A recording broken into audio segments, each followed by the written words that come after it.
Okay, so when you expand this, you get x to the power 3 plus the next coefficient will be a 3. I'm using the Pascal's triangle. And then x will be reducing by 2. Then this one will be increasing. X will be reducing by 1, so that the sum of the powers is always equal to 3. And then we have x to the power 1, then 2 over x squared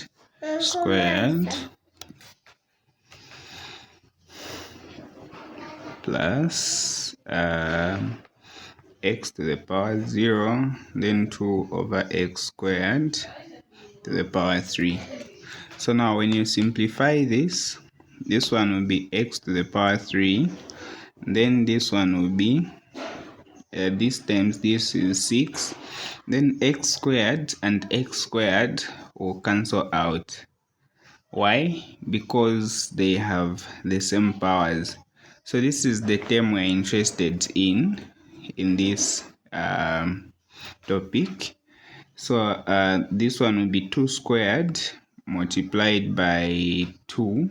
So 2 squared is 4 multiplied by 3. That will be 12 over one of these x's will go out with one of these 4 x's. So this one will be like this. Then plus 8 over x to the power 6. So now this guy here has no x attached to it. This is what we call the term independent of x. Okay, so let's look at an example now. Okay, so to find the term independent of x, you don't really need to expand. And when the powers are the same, it's quite easy. But it's better to still apply the general rules, the rules which will always work, instead of just assuming that it will always be the midterm or something like that. Okay, so this is the general binomial theorem, then b to the power r for the expansion of a plus b over b to the power n. So now let's apply this and just find the term independent of x. So in this case, n is 10. You don't need the terms this side. N is 10, so you can write 10. Then r is unknown. Then a is x raised to the power 10 minus r. And then b is negative 1 over x raised to the power r plus, you won't need all the other terms.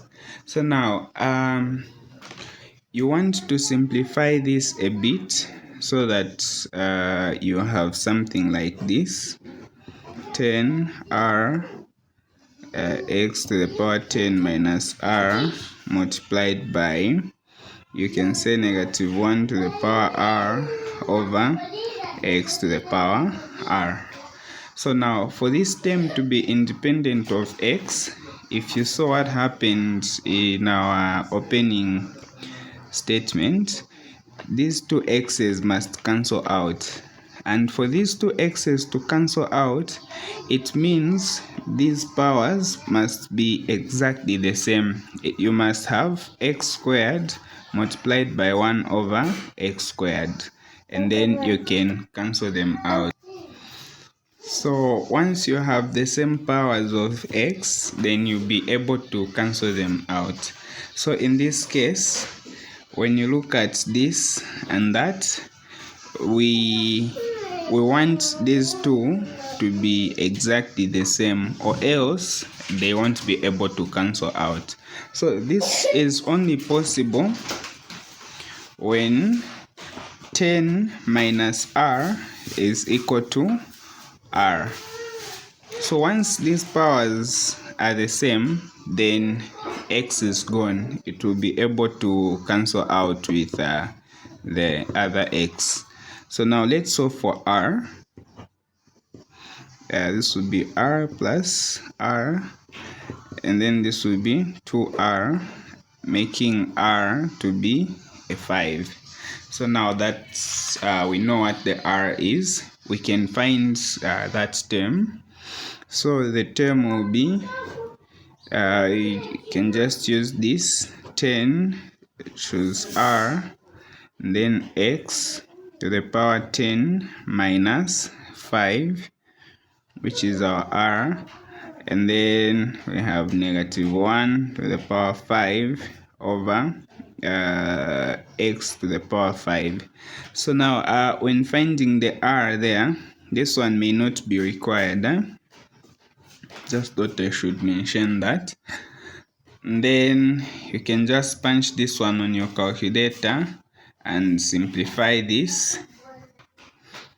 Okay, so you can just punch this one in, or you can work it out.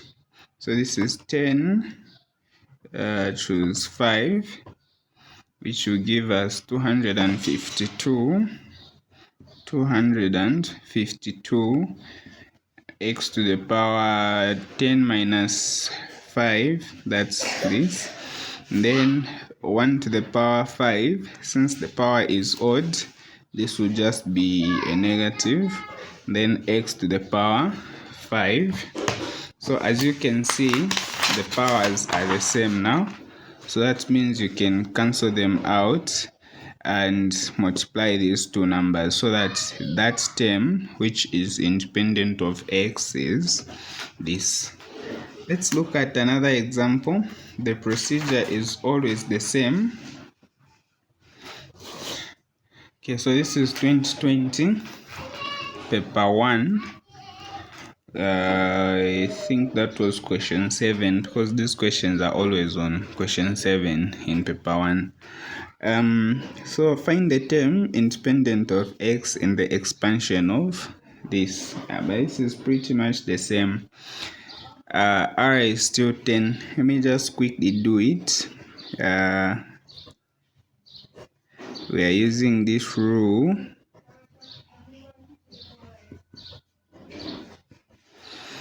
Okay, so in this case, R is still 10.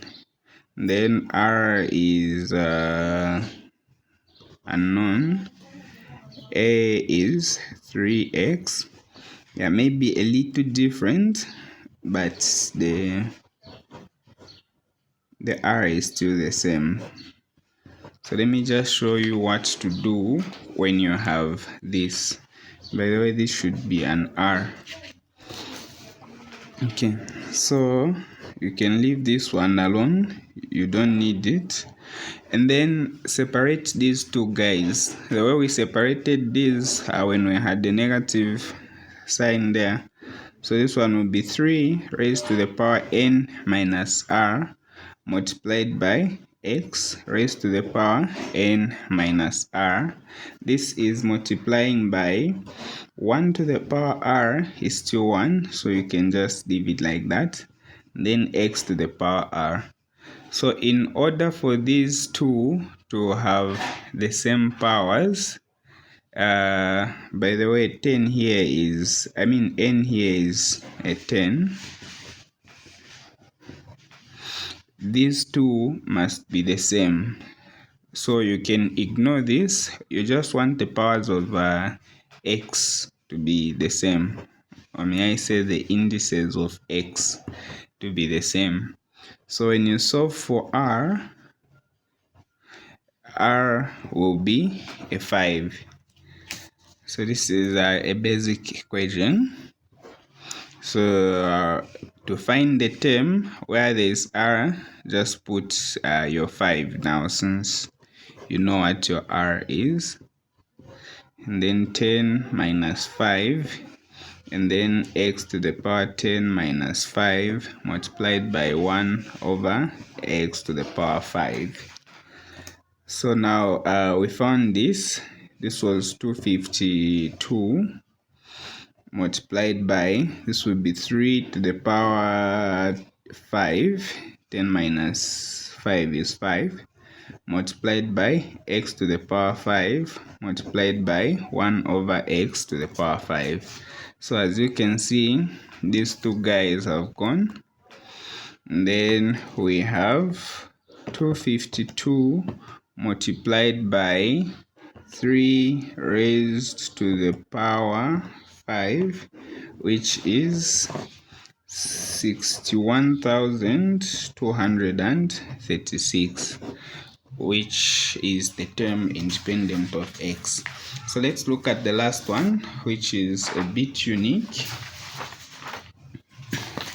in that x has some power 3. So this was 2013 paper 1 question 7, most likely part A. Okay, so the procedure is still the same. You have n r a to the power n minus r multiplied by b to the power r. So now our n here is 12, our r is unknown, our a is 2x. Please don't leave out the 2 there and the power there. So our a is 2x cubed. Get it as it is there. And then you have the power 12 minus r. So this power is for these all these numbers. So the brackets here are very important. Multiplied by our b is 1 over x raised to the power r. So now when you simplify this, so you can leave this one as it is, then you can separate these. So you have 2 raised to the power 12, you're just distributing the power, and then x to the power 3. Make sure you use brackets here too, because this 3 is being distributed there, multiplied by 1 to the power r is still r, so we have x to the power r like that. So we have 12r. Actually, even at this stage, for this term to be independent of x, the power of this must be exactly the same as the power of this, or else you won't be able to cancel out like we did in our first example. Okay, so in this case, we are saying 12 minus r is equal to r, like this. So now, when you simplify this, you can start with expansion. This times this will be 36. This times this will be 3r. This is equal to r. Then when you collect the like terms, you have r plus 3r, which will be 36 is equal to 4r. When you divide both sides by 4, you have your r as a 9. And by the way, you can even simplify this further and use the other method where you write this as x to the power negative r and then add it to that and then equate it to 0. It's still the same thing, but I think it's much easier to do it like this. It's it's more relatable to the opening example. So now that we know our r, we can find the term independent of x using this. So we can say 12, where there's r, you put your 9, and then you have 2 raised to the power 12 minus 9 multiplied by x, 3 12 minus 9 multiplied by 1 over x raised to the power 9. So surely we know that this part here will be a 9, but still very important to find it. So you can say 12 choose 9. This will be 220 multiplied by 2 to the power 12 minus 9. We know that 12 minus 9 is just a 3. So 2 to the power 3 is an 8. So this would be an 8 multiplied by x to the power 12 minus 9 is a 3. Then 3 times 3 is a 9. So if you are not getting this while trying to find the term independent of x, then whatever you have found for your r may not be correct. Otherwise, when your r is correct, then these two must go. So we have 222 multiplied by 8, which is 1760. So this is the term independent of x.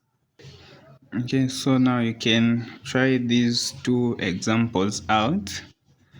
Find the term independent of x in the following. We have 4x plus 2 over x to the power 6. Then we have x plus 1 over x squared to the power 6. Maybe let me just change this to 12 just to make it different from the other one. So in a case where the powers are the same, you expect the middle term to be half of this. And then in the other case, it's better to just work it out. I don't want to give you ideas.